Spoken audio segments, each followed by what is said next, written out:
Good morning student. बाल साधना शिक्षण संस्थान की ऑनलाइन क्लासेस में आपका स्वागत है।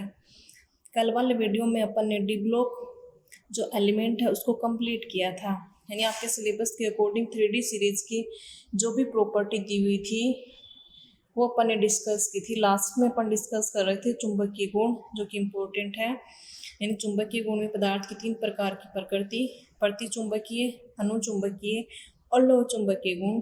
किस प्रकार के पदार्थ, यानी प्रतिचुंबकीय पदार्थों को चुंबकीय क्षेत्र में रखा जाता है तो वो प्रतिकर्षित होते हैं, उनमें युग्मित इलेक्ट्रॉन पाए जाते हैं। एक इलेक्ट्रॉन के द्वारा उत्पन्न चुंबकीय आघूर्ण दूसरे के द्वारा निरस्त कर दिया जाता है। दूसरा अपन ने पढ़ा था अनुचुंबकीय। अनुचुंबकीय को चुंबकीय क्षेत्र में रखा जाता है, वो चुंबकीय तरफ आकर्षित किए जाते हैं तथा चुंबकीय बल रेखाएं उनके अंदर से होकर के गुजरती हैं और उनमें अयुग्मित इलेक्ट्रॉन पाए जाने के कारण उनमें क्या पाया जाता है, चुंबकत्व का गुण पाया जाता है। लास्ट में अपन पढ़ा था लोह चुंबकीय पदार्थ। लोह चुंबकीय पदार्थ ऐसे पदार्थ होते हैं जिनको चुंबकीय क्षेत्र में रखे जाने पर थोड़े समय पश्चात वो एक स्थायी चुंबक की तरह बिहेव करने लग जाते हैं। ऐसा क्यों होता है, यानी जो अयुग्मित इलेक्ट्रॉन की संख्या बढ़ती है अनुचुंबकत्व बढ़ता है और अनुचुंबकत्व बढ़ने से उसमें चुंबक की प्रॉपर्टी आ जाती है। एग्जाम्पल अपन ने देखे थे, आयरन है, कोबाल्ट है, निकल है, तो ये लोह चुंबकीय पदार्थों के एग्जाम्पल हो जाएंगे। तो इतना सारा डिस्कशन अपन ने किया था पिछले वाले वीडियो में। उसके बाद मैंने आपसे 3 क्वेश्चन पूछे थे। पहला क्वेश्चन मेरा आपसे ये था कि टाइटेनियम +4 आयन यानी रंगहीन होता है, क्यों? एक मेरा आपसे क्वेश्चन था कि एमएनओ4 में मैंगनीज का चुंबकीय आघूर्ण क्या होता है। थर्ड मेरा आपसे क्वेश्चन था, यानी स्कैंडियम के जो यौगिक होते हैं उनकी प्रकृति रंगहीन होती है, ऐसा क्यों? तो ये 3 क्वेश्चन थे। पहला क्वेश्चन देखिए, टाइटेनियम के आयन रंगहीन होते हैं, यानी first of all upon titanium का इलेक्ट्रॉनिक विन्यास लिखेंगे। स्कैंडियम के बाद आता है टाइटेनियम, परमाणु क्रमांक हो जाएगा 22। क्या होगा, आर्गन 3d2 4s2 2 2 4 18 19 20 21 22। अब देखिए ये तो है टाइटेनियम का उदासीन अवस्था में परमाणविक रूप में, लेकिन आयन +4 के रूप में इसका इलेक्ट्रॉनिक विन्यास क्या होगा, आर्गन 3d0 4s0। इसका मतलब डी में नंबर ऑफ इलेक्ट्रॉन कितने हैं, नंबर ऑफ इलेक्ट्रॉन 0 है, मतलब अयुग्मित इलेक्ट्रॉनों की संख्या 0 है, तो इसके चुंबकीय आघूर्ण का मान क्या आएगा, 0 आएगा। n का मान 0 रखेंगे, म्यू का मान क्या आएगा, 0 आएगा। अब चुंबकीय आघूर्ण पूछे, प्रकृति क्या होगी, प्रतिचुंबकीय होगी, चुंबकीय आघूर्ण का मान 0 होता है। आयन रंगहीन होता है क्योंकि अब इसमें इलेक्ट्रॉन ही नहीं है डी में, और डी में इलेक्ट्रॉन नहीं है तो डी के जो 2 कक्षकों में अपन विपाटन देखा था T2G और EG, जब इसमें इलेक्ट्रॉन नहीं है तो इसमें नहीं है, तो इसमें कहाँ से आएंगे, ये भी डी की तो है, डी के 2 पार्ट ही तो ये हैं, T2G और EG में विपाटन हुआ है। जब कोई लिगेंड इस आयन के संपर्क में आता है तो डी के जो 5 कक्षक जिनकी ऊर्जा लगभग नहीं समान होती है, समभ्रंश कक्षक जिनको कहा जाता है, इनके इलेक्ट्रॉन किसमें भरे जाते हैं, T2G और EG में भरे जाते हैं। लेकिन यहाँ पर D0 विन्यास है तो यहाँ इलेक्ट्रॉन होंगे नहीं। अब इसको एनर्जी देंगे तो T2G के इलेक्ट्रॉन EG में कहाँ से जाएंगे, तो इस स्थिति में न तो दर से प्रकाश क्षेत्र से उष्मा का अवशोषण करेंगे तो न कोई कलर शो करेंगे, यानी इस कारण इनकी प्रकृति क्या होती है, रंगहीन होती है, क्योंकि उनका क्या होता है, D0 विन्यास होता है। और D0 और D10 विन्यास वाले आयन के जो कंपाउंड होते हैं वो क्या होते हैं, ये रंगहीन होते हैं, जो कि अपन ने कलर्ड प्रॉपर्टी में पूरा डिस्कस किया था। तो D0 विन्यास के कारण रंगहीन। किया MnO4 में मैंगनीज का चुंबकीय आघूर्ण। चुंबकीय आघूर्ण यदि केवल ऐसे पूछता है कि मैंगनीज का चुंबकीय आघूर्ण या उसकी चुंबकीय प्रकृति क्या होती है, तो अपन मैंगनीज जो है एटॉमिक नंबर 25, इलेक्ट्रॉनिक विन्यास आर्गन 3d5 4s2, यानी 18, 19, 20, 5, 25। अब देखिए इसमें D के 5 कक्षक, D5 विन्यास, 4s के 2, यानी 1, 2, 3, 4, 5। तो अयुग्मित इलेक्ट्रॉनों की संख्या कितनी हो गई? 5। 1, 2, 3, 4, 5।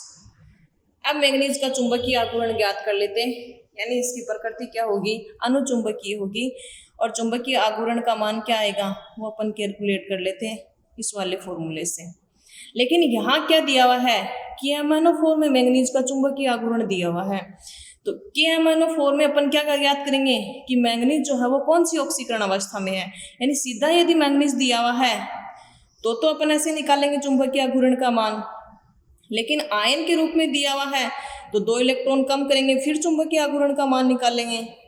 तो जिस भी फॉर्म में दिया हुआ, जिस भी रूप में दिया हुआ है, तो उस स्थिति में अपन क्या करेंगे? उसी रूप में चुंबकीय आघूर्ण का मान ज्ञात करेंगे। तो देखिए यहाँ पर KMnO4 में मैग्नीज का ऑक्सीकरणांक कितना है? तो KMnO4 में यदि ज्ञात करूं तो ऑक्सीकरणांक कितना आएगा? ऑक्सीकरणांक इसका अक्स मान लेंगे, 4 दूनी 8, माइनस का 8, पोटेशियम पे +1, पक्षांतरण करेंगे कितना हो जाएगा? प्लस का 7। अब अपन लिखेंगे मैग्नीज का वही atomic number 25, argon 3d5, 4s2। अब देखिए D के 5 कक्षक, लेकिन मैग्नीज इसमें कौन सी ऑक्सीकरण अवस्था में है? पहले वो निकाल लीजिए, +7। तो 2 तो ये कम हो गए, 5 ये कम हो गए, किसका विन्यास ग्रहण कर लिया? आर्गन का। D क्या हो गया? 0 हो गया। S क्या हो गया? 0 हो गया। D 0 है मतलब अयुग्मित इलेक्ट्रॉनों की संख्या 0 है, तो म्यू का मान क्या आएगा? 0 आएगा। तीसरा क्वेश्चन था स्कैंडियम जो है उसके यौगिक जो होते हैं वो रंगहीन होते हैं, सामान्यतः ऐसा क्यों होता है? तो स्कैंडियम जो है, स्कैंडियम अपने यौगिकों में यानी किस आयन के रूप में रहता है?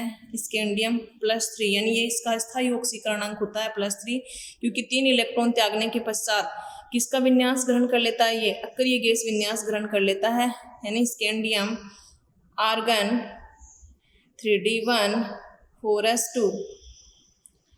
तो 4s2, 3d1, स्कैंडियम +3 ऑक्सीकरण अवस्था में इलेक्ट्रॉनिक विन्यास क्या हो जाएगा? ये 0 हो जाएगा, ये 0 हो जाएगा।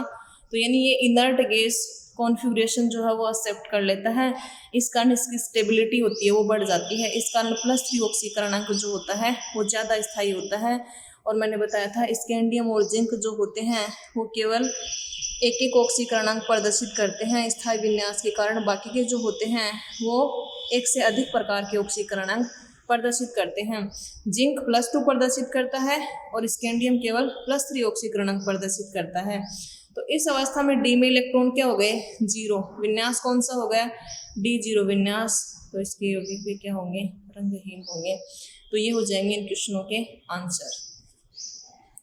अब देखिए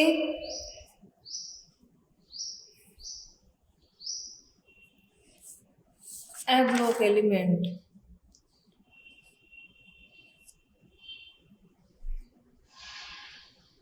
ए ब्लॉक एलिमेंट, ए ब्लॉक के तत्व। बात करती हूँ ए ब्लॉक के तत्वों की, यानी इनको कहा जाता है अंतः संक्रमण तत्व भी कहा जाता है। अंतः इनर ट्रांजिशन एलिमेंट क्यों कहा जाता है इनको? Inner transition element,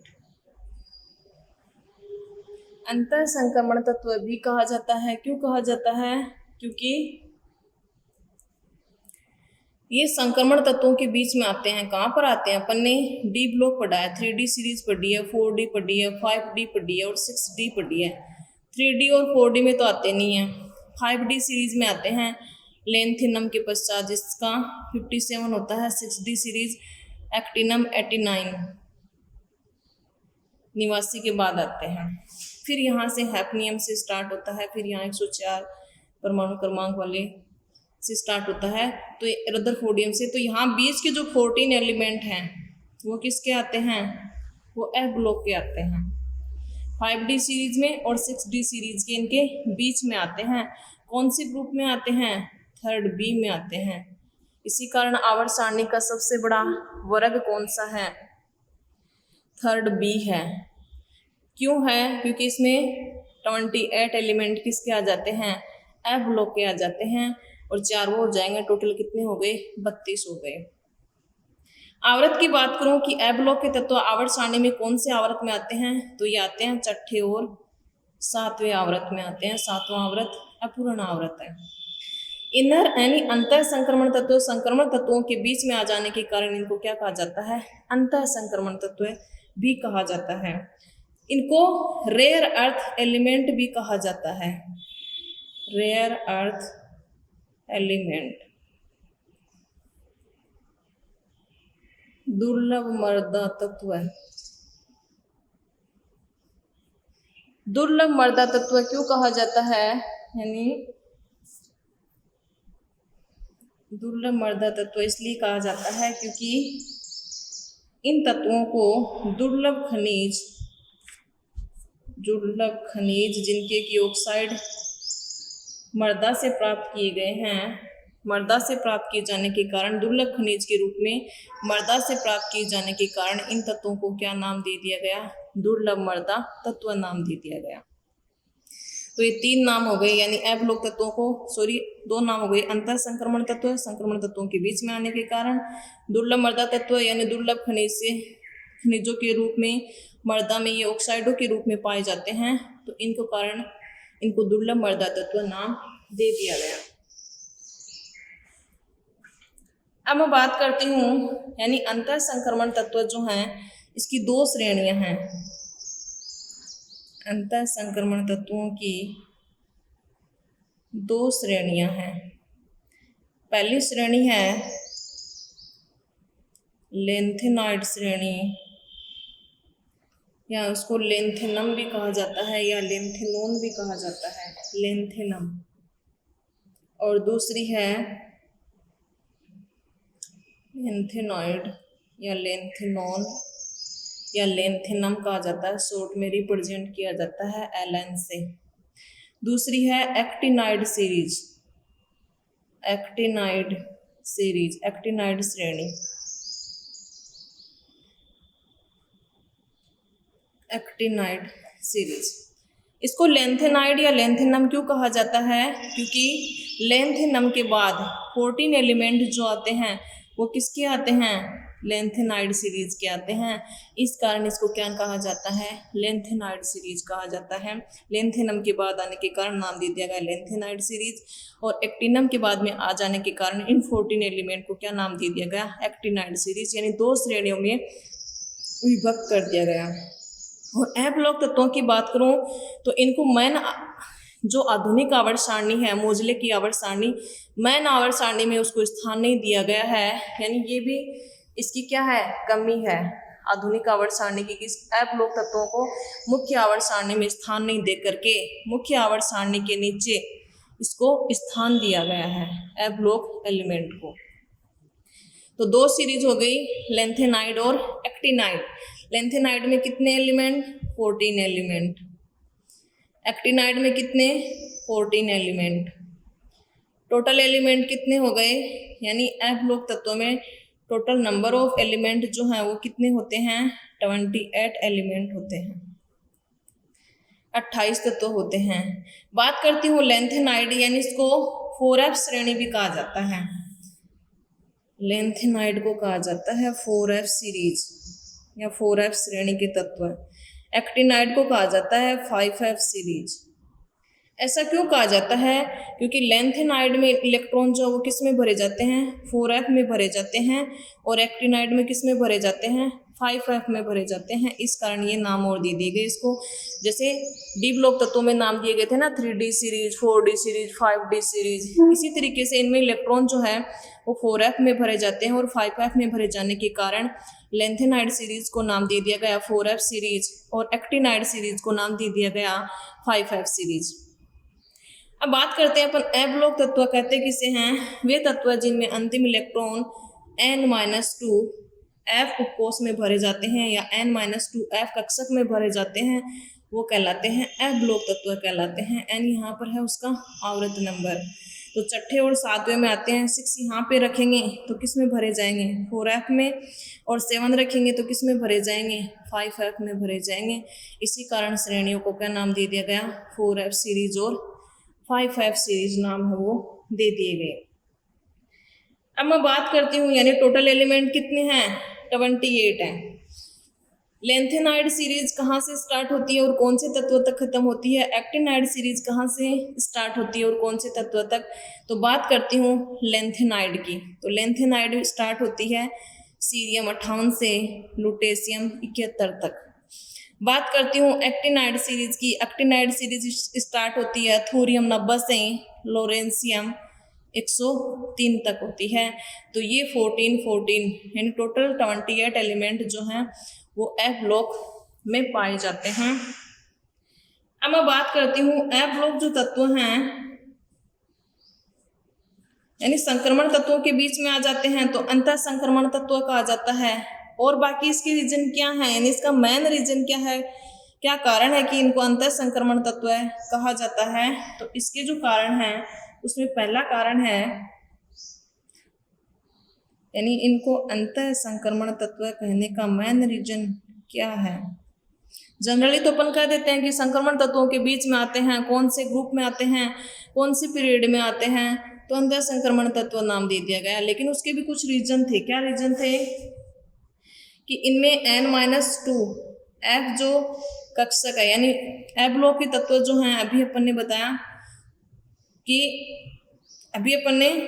n-2 f जो कक्षक है उसमें इलेक्ट्रॉन भरा जाता है, वो क्या होते हैं, एफ ब्लॉक एलिमेंट होते हैं। तो n-2 f में जो इलेक्ट्रॉन होते हैं वो काफी अंदर तक धसे हुए होते हैं, काफी अंदर तक उनकी कर्नेल में।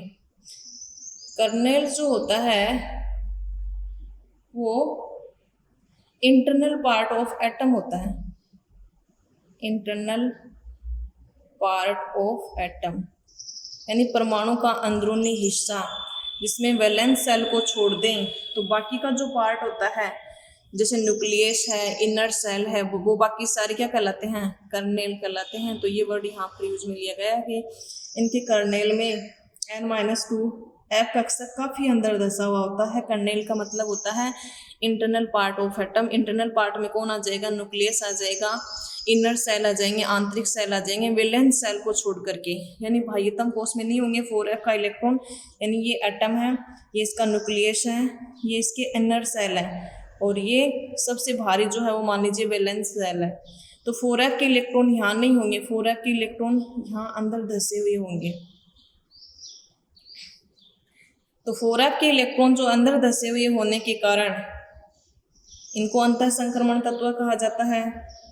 और ये D से पहले, यानी D के इलेक्ट्रॉन यहाँ भरे जाएंगे तो F के इससे पहले अंदर धसे हुए होंगे, तो इसी कारण नाम क्या दे दिया गया, इनको अंतर संक्रमण तत्व नाम दे दिया गया। बाकी कौन से वर्ग में आते हैं और कौन से आवर्त में कहाँ बीच में स्थित होते हैं, उस कारण भी उसको अंतर संक्रमण तत्व है, जो कि अपन ने पहले डिस्कस कर लिया। तो अंतर संक्रमण तत्व कहने का कारण कि इनके कर्नेल में n-2 f कक्षक के इलेक्ट्रॉन जो होते हैं वो काफी अंदर धसे हुए होते हैं, और ये जो इलेक्ट्रॉन होते हैं n-2 f कक्षक के जो इलेक्ट्रॉन होते हैं वो D से भी पहले उपस्थित होते हैं। D कक्षक के जो इलेक्ट्रॉन होते हैं उनसे भी पहले धसे हुए होते हैं, इस कारण नाम दे दिया गया अंतर संक्रमण तत्व। अब मैं बात करती हूँ इन तत्वों का सामान्य इलेक्ट्रॉनिक विन्यास, कि सामान्य इलेक्ट्रॉनिक विन्यास क्या होता है। सामान्य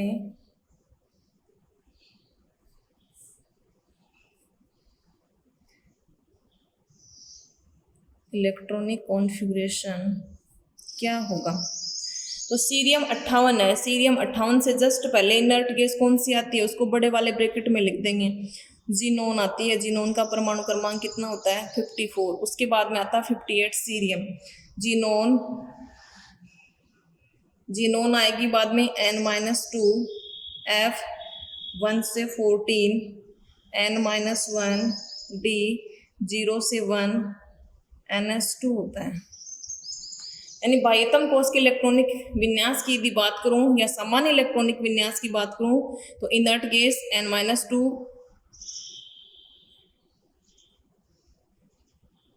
ये तो लेंथेनाइड सीरीज का करेंगे तो आएगा सीरियम 58 वाला। लेंथेनाइड अलग पढ़ेंगे, एक्टिनाइड अलग पढ़ेंगे, उसको छोड़ देते हैं एक बार। जनरल यदि बात करें पूरे की, लेंथेनाइड की और एक्टिनाइड की, दोनों की एक साथ में यदि बात करें, क्योंकि एक्टिनाइड उसमें क्या आता है, थोरियम 90 आता है, तो उसके पहले इनर्ट गैस कौन सी आएगी, रेडोन आएगी, जो कि कितने नंबर पे आती है, 86 पर आती है। तो दोनों का अपन जिनो नहीं लिख सकते। यदि लेंथेनाइड की बात करेंगे तो सामान्य इलेक्ट्रॉनिक विन्यास ये हो जाएगा, और एक्टिनाइड की बात करेंगे तो ये हो जाएगा रेडोन n-2 F1 से 14 n-1 D0 से 1 और ns2। और दोनों की यदि जनरल बात करूं तो एक बार यदि मैं इनर्ट गैस को छोड़ दूं तो सामान्य इलेक्ट्रॉनिक कॉन्फ़िगरेशन क्या हो जाएगा, n-2 F1 से 14 n-1 D0 से 1 और ns2। n है यहाँ पर वो कौन से आवृत का है, तो लेंथेनाइड की बात करूं तो कौन सा आवृत आएगा, लेंथेनाइड की आवृत करूं छठे आवृत में आते हैं, एक्टिनाइड किस में आते हैं, 7वें आवृत में। तो यहाँ पर यदि मैं 6 रखूंगी तो कितना आएगा, 4F 1 से 14 5D 0 से 1 और 6s2। और यदि 7वें आवृत का लिखूंगी यहाँ पर तो क्या आएगा, 7 में से 2 गए, 5F 1 से 14 7 में से 1 गया तो कितना आएगा, 6D 0 से 1 और 7s2। ये मतलब है n का यहाँ पर कौन सी आवृत में है। तो आवृत का यदि लिखूंगी तो उस स्थिति में यानी अपन ऐसे निकाल लेंगे। लेकिन ये जनरल याद रख लेना, जस्ट पहले कौन सी इनर्ट गैस आती है वो तो एटॉमिक नंबर से अपने आप याद हो जाएगा। एटॉमिक नंबर याद है, इनर्ट गैस का याद है क्योंकि अपन ने पी ब्लॉक एलिमेंट पढ़ा है। तो ये हो जाएगा जनरल इलेक्ट्रॉनिक विन्यास हो जाएगा। और लेंथेनम सहित यदि पूछता है कि लेंथेनम सहित लेंथेनाइड का इलेक्ट्रॉनिक विन्यास क्या होता है, तो लेंथेनम को भी यदि इंक्लूड करेंगे तो 0 से 14 लिखेंगे। तो यदि बुक में, आपकी बुक में एनसीईआरटी की में जो लिखा हुआ है लेंथेनाइड में 0 से 14 इसलिए लिखा हुआ है क्योंकि वहाँ पर लेंथेनम को भी इंक्लूड किया गया है, जिसका परमाणु क्रमांक कितना होता है, 57, और उसमें 4F में कितना इलेक्ट्रॉन भरा जाता है, 0 इलेक्ट्रॉन भरा जाता है। बाद में सीरियम से 4F में 1 इलेक्ट्रॉन स्टार्टिंग होती है F कक्षक में इलेक्ट्रॉन भरने के। तो ये हो जाएगा इनका जनरल इलेक्ट्रॉनिक कॉन्फ़िगरेशन। अब मैं बात करती हूँ लेंथेनाइड की, यानी एक एक सीरीज पढ़ेंगे। लेंथेनाइड, उनका इलेक्ट्रॉनिक विन्यास क्या होता है, उनका ऑक्सीकरणांक, उनकी प्रॉपर्टी क्या होती हैं, फिर अपन पढ़ेंगे एक्टिनाइड। तो पहले अपन बात करते हैं लेंथेनाइड।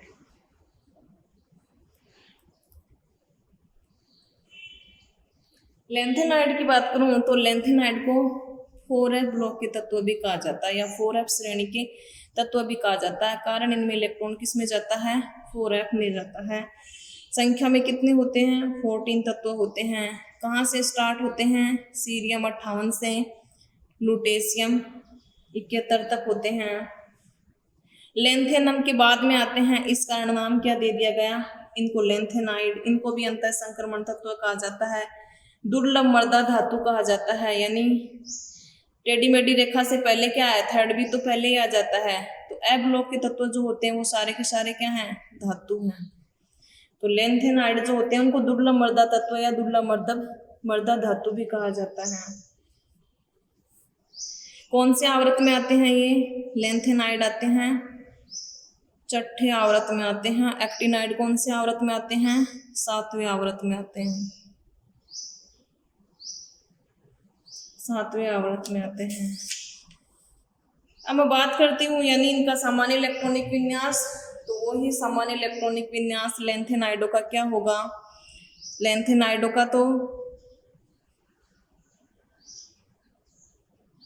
जस्ट पहले इनर्ट गैस कौन सी, जीनोन, n-2 F 1 से 14, N-1, D0 से 1 और NS2 होता है। फिर n अपन आवृत यानी कौन सी आवृत में आते हैं 6 रख करके फिर वो निकाल लेंगे, तो 4F आ जाएगा, 5D आ जाएगा और 6S2 आ जाएगा, ये आ जाएगा। ये होता है इनका सामान्य इलेक्ट्रॉनिक विन्यास। लेकिन आपकी बुक में जो इलेक्ट्रॉनिक विन्यास दिया हुआ वो लेंथेनम को इंक्लूड करते हुए दिया गया है। तो जो जनरल इलेक्ट्रॉनिक विन्यास दिया हुआ वो लेंथेनम सहित दिया हुआ है। तो लेंथेनम सहित यदि सामान्य इलेक्ट्रॉनिक विन्यास लिखोगे तो आप ये लिख करके n-2 F 0 से 14, N-1 D0 से 1 NS2 ब्रैकेट में आगे लिखोगे लेंथेनम सहित, यानी लेंथेनम को इंक्लूड किया गया है। तो लेंथेनम को जब इंक्लूड करते हैं तो लेंथेनम का 4F0 होता है, इस कारण वहाँ 4F0 दिया हुआ है। यदि ये ब्रैकेट में नहीं लिखते हो तो जनरल इलेक्ट्रॉनिक कॉन्फ़िगरेशन क्या होता है, वो ये वाला होता है। तो ये होता है इनका इलेक्ट्रॉनिक कॉन्फ़िगरेशन। अब इसमें 14 एलिमेंट कौन कौन से आते हैं, किसका नाम क्या होता है, किसका इलेक्ट्रॉनिक कॉन्फ़िगरेशन क्या होता है, तो ये अपन करेंगे कल वाले वीडियो में डिस्कस करेंगे। आज के वीडियो में आपको आंसर बताने हैं, यानी कमेंट बॉक्स में जिनके आंसर लिख करके बताने हैं। मेरा आपसे क्वेश्चन ये है, डी ब्लॉक से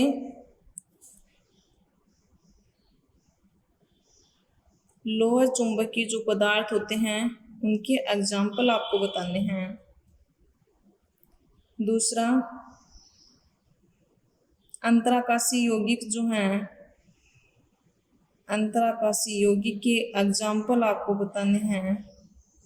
तीसरा, कोई दो मिश्र धातुओं के एग्जाम्पल बताने हैं, एग्जाम्पल बताने हैं कोई दो। लोह चुंबकीय पदार्थों के एग्जाम्पल बताने हैं, अंतराकाशी यौगिकों के एग्जाम्पल बताने हैं और मिश्र धातुओं के कोई दो एग्जाम्पल बताने हैं। तो ये 3 क्वेश्चन आपको इनके आंसर जो हैं वो कमेंट बॉक्स में लिख करके बताने हैं। बाकी आज के वीडियो में इतना ही। Thank you.